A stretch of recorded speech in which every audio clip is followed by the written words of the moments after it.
Alors, les CP, on se retrouve pour les maths. Je pense que ça va être la dernière vidéo de maths que je vais vous envoyer. Alors, vous allez me dire, ah oui, mais la semaine prochaine, on n'a pas encore d'école. Non, mais nous, les enseignants, on est quand même dans l'école, on doit faire plein de préparatifs, etc. Donc, je pense sincèrement que je n'aurai pas le temps de faire 3 vidéos par jour. Donc, je continuerai quand même à vous envoyer lecture et cahier du jour. Et les maths, de toute façon, quand l'école aura repris, je ne comptais plus faire de vidéos de maths, je n'aurais pas le temps.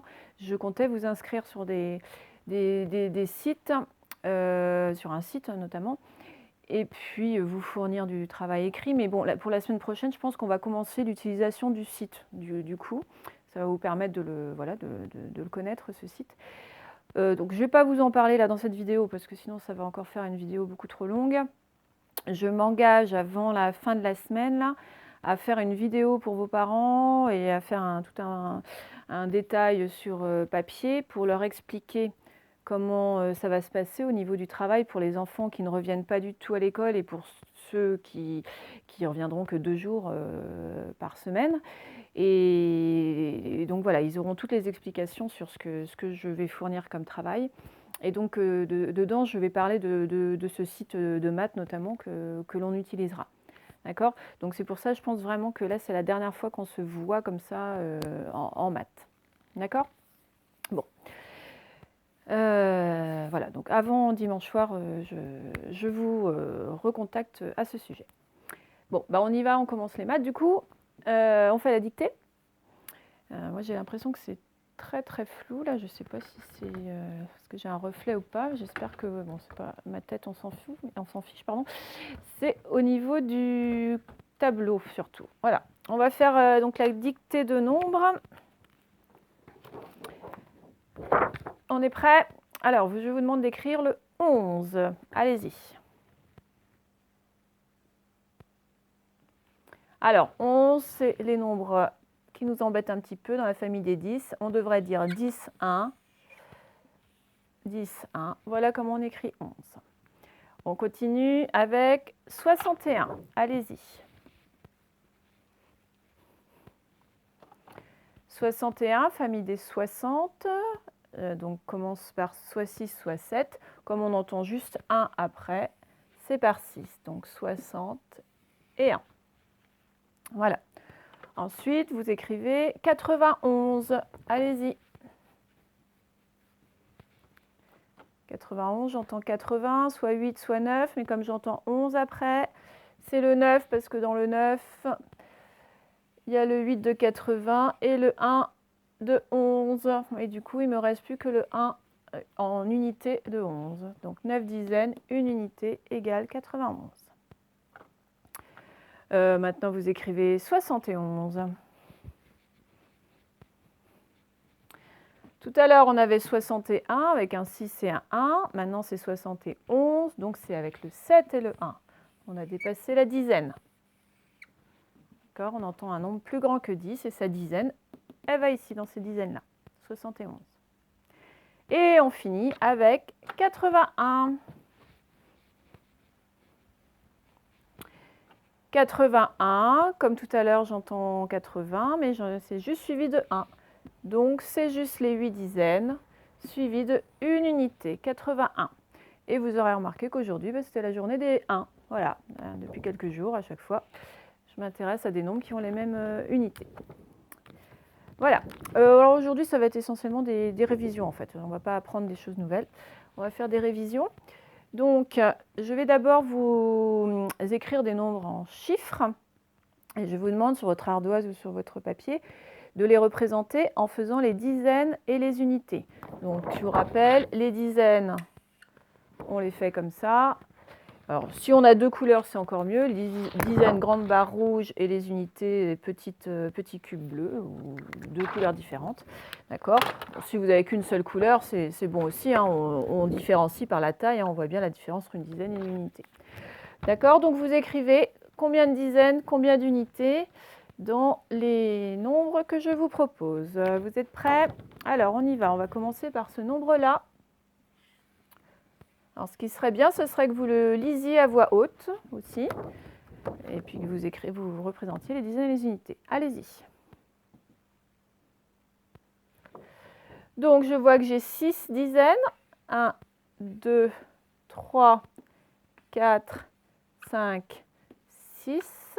OK. Et 4 unités, donc 4 petits cubes. 1, 2, 3, 4. Et ce nombre se lit 64. 10, 20, 30, 40, 50, 60. 60 et 4, 64. OK. Ensuite, vous écrivez et vous représentez, pardon, avec les dizaines et les unités, ce nombre-là. Voilà. Et après, vous le prononcez tout fort. Allez-y. Alors, je vois que j'ai 3 dizaines. 1, 2, 3, 7 unités. 1, 2, 3, 4, 5, 6, 7. 3 dizaines, 7 unités. 10, 20, 30, 37, 37. Ça se lit 37. OK? Allez, on continue. Hop. Je vous demande de représenter ce nombre-là. Voilà. Allez-y. Alors, je vois d'abord que j'ai 8 dizaines, donc 8 grandes barres de 10. 1, 2, 3, 4, 5, 6, 7, 8. Et est-ce que j'ai des unités? Ben non, j'en ai 0. Donc, j'en ai pas à représenter. Donc, j'ai juste ça à représenter, 8 dizaines.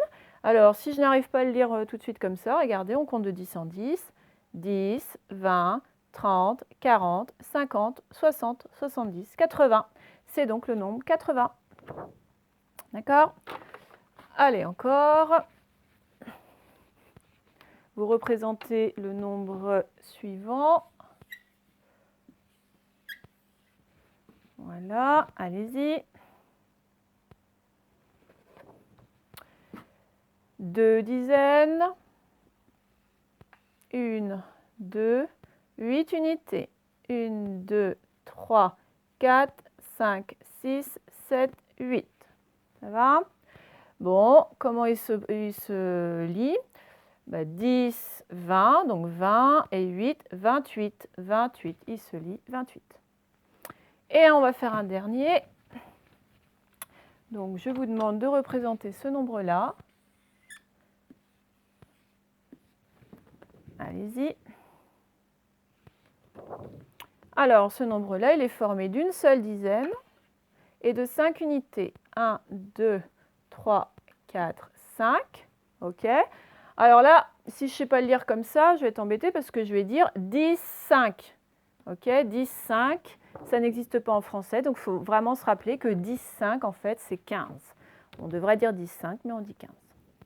Voilà. Alors maintenant, c'est le contraire. Je vous représente les nombres en dessinant les dizaines et les unités, et puis vous écrivez sur votre ardoise de quel nombre il s'agit. Et puis vous le prononcez à voix haute aussi. Donc le premier, donc je vais me mettre où il y a le moins de faux jours, là, ici, là, ça devrait être bien. Donc je vais vous faire celui-là.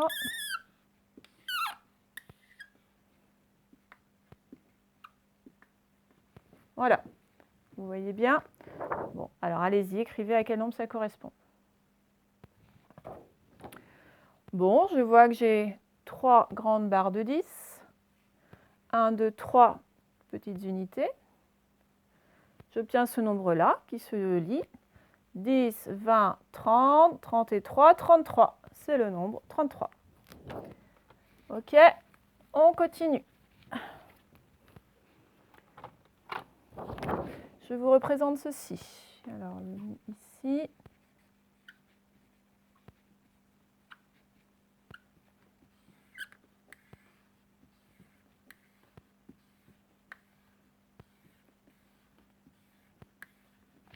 Voilà. Attention, c'est parti. Bon, alors là, il ne fallait pas tomber dans le piège. J'espère que je n'ai pas eu ce nombre-là. 45 parce que c'est complètement faux.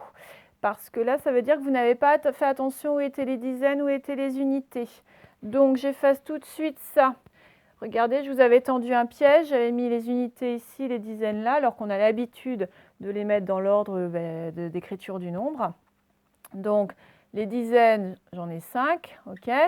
Mais ce 5, il ne vaut pas 5. Hein, il vaut 10, 20, 30, 40, 50. C'est le 5, il vaut 50. Et là, les unités, j'en ai 4. Donc, il faut que je remette tout bien dans l'ordre maintenant. D'abord les dizaines, 5 dizaines, 4 unités, ok. Ce qui me fait le nombre, 10, 20, 30, 40, 50. 50 et 4, 54, ça me fait le nombre 54. Ce qui n'est pas du tout pareil que 1, si vous aviez trouvé ça, qui est le nombre 45. Donc, attention, hein, c'était un petit piège. Il faut être vigilant. Bon, et puis je vous en fais un dernier. De quel nombre s'agit-il?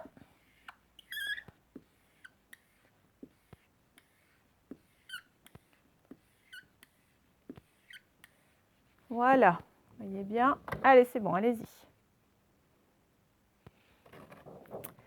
Bon, alors là, attention aussi, hein, j'ai 1, 2, 3, 4, 5, 6. J'ai 6, mais c'est 6 quoi? C'est 6 dizaines. Donc ce 6, il ne vaut pas 6, hein, parce que ça sous-entend que j'ai 6 dizaines, mais regardez, je n'ai pas d'unité, donc j'en ai 0 unité. Il faut le mettre, le 0. 6 dizaines, ça fait ça. On va découvrir son nom en comptant 10 en 10. 10, 20, 30, 40, 50, 60. C'est donc le nombre 60. Ça va? Bon. Alors, je vous ai dit qu'on faisait des révisions. Ça fait longtemps qu'on n'a pas revu les compléments à 10. Hein. Vous vous rappelez, il faut les connaître par cœur. Il faut savoir quel nombre va avec le 5 pour faire 10, quel nombre va avec le 2 pour faire 10, etc. D'accord? Alors, le plus vite possible, on y va.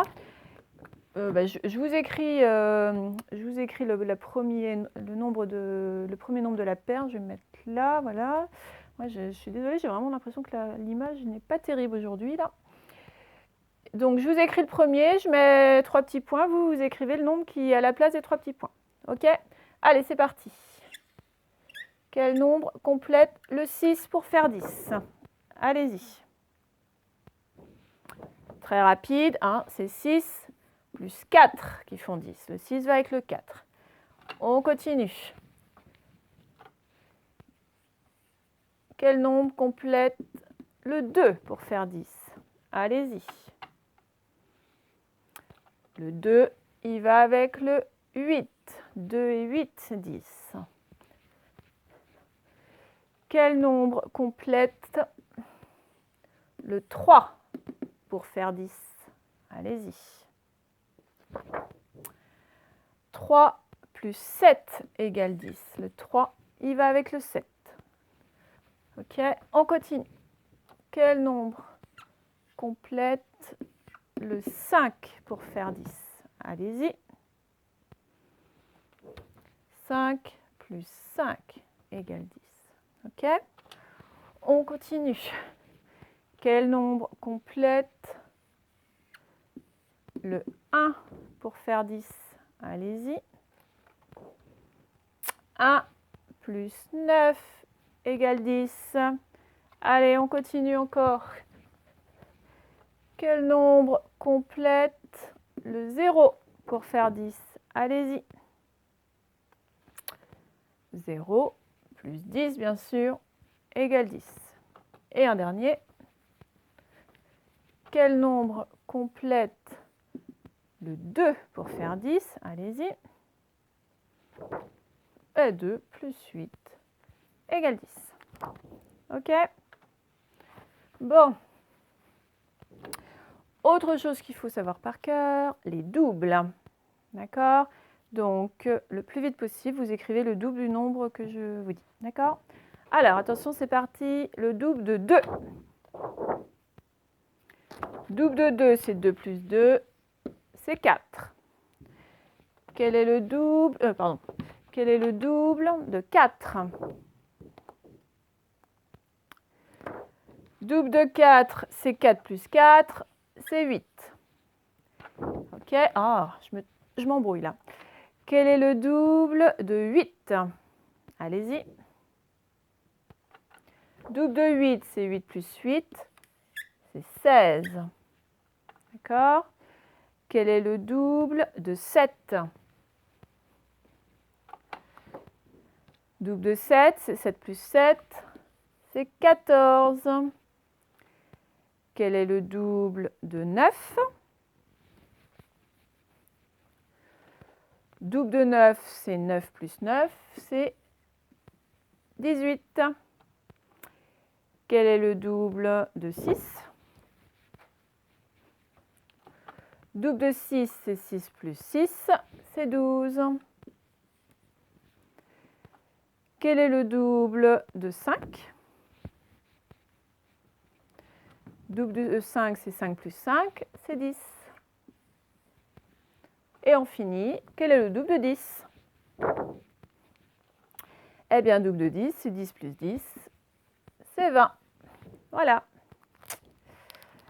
Bon, on va se refaire une petite séance du porte-monnaie là pour voir si vous arrivez bien à compter les billets, les pièces, puis surtout à faire le parallèle entre voilà, un billet de 10 et puis une dizaine, une pièce de 1 euro et une unité. Hein, ça aide à compter. Donc, je vais mettre pause et je vais installer le premier porte-monnaie. Voilà, alors je vous laisse, je vais peut-être rapprocher que vous voyez mieux quand même. Donc on rappelle que les pièces de 1 euro, ce sont celles qui sont cerclées de jaune et les 2 euros, ce sont celles qui sont cerclées de gris. Voilà. Hop, donc je pense que là vous voyez quand même ce que j'ai mis. Donc eh bien allez-y, où est-ce qu'elle est ma feuille? Voilà, vous comptez combien il y a dans le porte-monnaie. Alors, soit je compte en dizaines, en unités, j'ai 4 dizaines, 4 paquets de 10 et 2 unités. Ça me fait 42 euros. Ceux qui ont compté plutôt de 10 en 10, 10, 20, 30, 40, 41, 42. Ok? Allez, on en fait un autre. Voilà, nouveau porte-monnaie. Je vous laisse faire vos comptes. Alors, les dizaines, 1, 2, 2 paquets de 10, d'accord. Les unités, alors est-ce que ça dépasse 10? On va voir. Donc je compte 5, 5 plus 2, 7, 8, 9. Ça ne dépasse pas 10, donc c'est parfait. Ça fait 29. Un dernier comme ça. Alors voilà le dernier porte-monnaie. Ok, un peu plus compliqué. Allez-y. Bon, alors là, on peut déjà voir les dizaines complètes. On en a 3, d'accord? 3 dizaines. Mais attention, regardez là, qu'est-ce que vous voyez? Vous avez 2 billets de 5. Or, on sait que 5 plus 5, le double de 5, c'est 10. Donc là, en fait, si on met les deux ensemble, c'est comme si on avait un autre billet de 10. Vous êtes d'accord? Donc en fait, ça fait comme si en tout, on avait 4 dizaines, 4 billets de 10. Ok? Auquel je rajoute mes unités. Donc 2, plus 2, 4, plus 1, 5, plus 1, 6. 46. Ceux qui ont tout compté à la suite comme une addition, bon, ça devait être plus compliqué, mais bon, s'ils auraient le résultat, pourquoi pas. 10, 20, 30, 30 et 5, 35, plus 5, 40, plus 2, 42, plus 2, 44, plus 1, 45, plus 1, 46. On arrive de toute façon au même résultat. Alors maintenant, on va encore travailler avec le porte-monnaie, mais c'est une consigne différente. Je mets pause, je vous explique. Alors là, j'ai installé un nouveau porte-monnaie. Alors si vous avez envie de compter combien ça fait en tout, vous pouvez, mais ce n'est pas ça que je vous demande. Moi, avec tout cet argent-là que j'ai dans mon porte-monnaie, j'aimerais bien acheter quelque chose qui coûte 37 euros. D'accord? Donc, je voudrais que vous me disiez qu'est-ce que vous allez donner à la vendeuse ou au vendeur parmi ce que j'ai dans mon porte-monnaie. Donc, ce que vous faites sur votre ardoise ou votre feuille, vous dessinez les billets de 10, les billets de 5, les pièces, d'accord? En écrivant bien dedans si c'est 10 ou si c'est 5 ou si c'est 2 ou si c'est 1. Donc, par contre, on ne peut prendre que ce qu'il y a dans ce porte-monnaie-là. Hein. Si par exemple, vous voulez 8 pièces de 1 euro, vous ne pouvez pas parce que, regardez, là, j'en ai que 3. Donc, on fait bien attention avec ces pièces-là et ces billets-là. Comment est-ce que je peux faire 37 euros? Ok? Alors, allez-y, creusez-vous les méninges. Alors, comment faire 37 euros? Bon, 37, j'ai 3 dizaines, 7 unités. 3 dizaines, je peux les avoir. Bon, je peux trouver les 7 unités aussi. Donc, bon, allez, je me lance. 37 pour faire le 30. Allez, hop, je prends les 3 là. Hein? Là, ça fait bien 30. Vous êtes d'accord? 10, 20, 30. Et pour le 7, J'ai deux possibilités. Soit je me dis je prends 5 plus 2. D'accord que ça fait 7. 5 plus 2. Est-ce qu'on voit là? Voilà. Donc pour faire 7, soit je prenais le 5 plus 2, soit je prenais le 5 avec 2 pièces de 1. Ça c'était possible aussi parce que ça fait aussi 7. Soit je remplaçais le 5 par 2 plus 2. Oh là, il est tombé. 2 plus 2 plus 1. Donc je mettais en fait toutes mes pièces que j'avais. 2 et 2, 4 et un 5 et un 6 et un 7. Là aussi ça faisait 37. Voilà, donc il y avait plusieurs possibilités. On en refait un autre, je me pose. Alors j'ai toujours le même porte-monnaie à ma disposition. Mais cette fois je vais acheter quelque chose qui coûte 53 €. Donc comment je vais faire pour faire 53 avec tout ça? Vous dessinez sur votre feuille les billets et les pièces, allez-y. Alors, pour faire 53, bon, alors déjà pour faire 50, 5 dizaines, alors je vais commencer, j'ai 1, 2, 3, 4 billets de 10, donc j'en ai pas assez, il m'en faut 5, mais je peux mettre les deux 5 ensemble, ça va faire 10. Hein, donc déjà pour faire mes 50, 10, 20, 30, 40, et les deux billets de 5, ça fait encore 10, donc 50. Là j'ai mes 50, ok.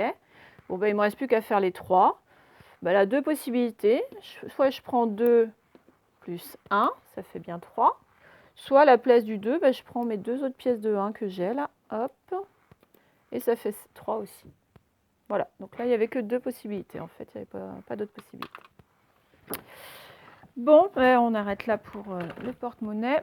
On va finir sur nos morceaux du tableau des nombres. Alors, j'ai donc caché certains nombres et vous devez écrire de quel nombre il s'agit et essayer de les prononcer aussi à voix haute. Voilà. Allez, c'est parti. Le premier, de quel il s'agit?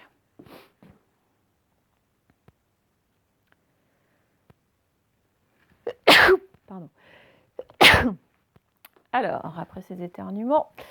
Donc, si je vais dans ce sens-là, je vais garder mes 9 dizaines, mais je vais rajouter une unité. Donc, je vais avoir 9 dizaines, une unité, c'est-à-dire 91. OK. Alors, on continue. Ici, quel est ce nombre?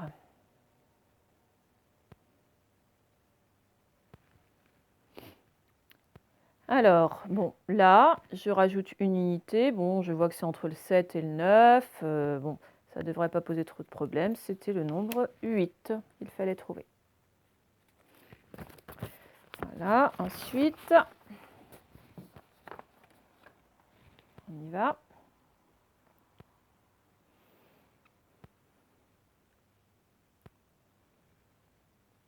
Alors là, soit je regarde dans les colonnes, on voit que c'est que des dizaines entières. Donc 10, 20, ce qui vient après, c'est 30, 40, d'accord.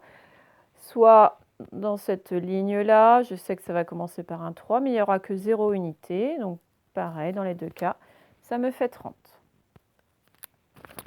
Et enfin, le dernier, allez-y.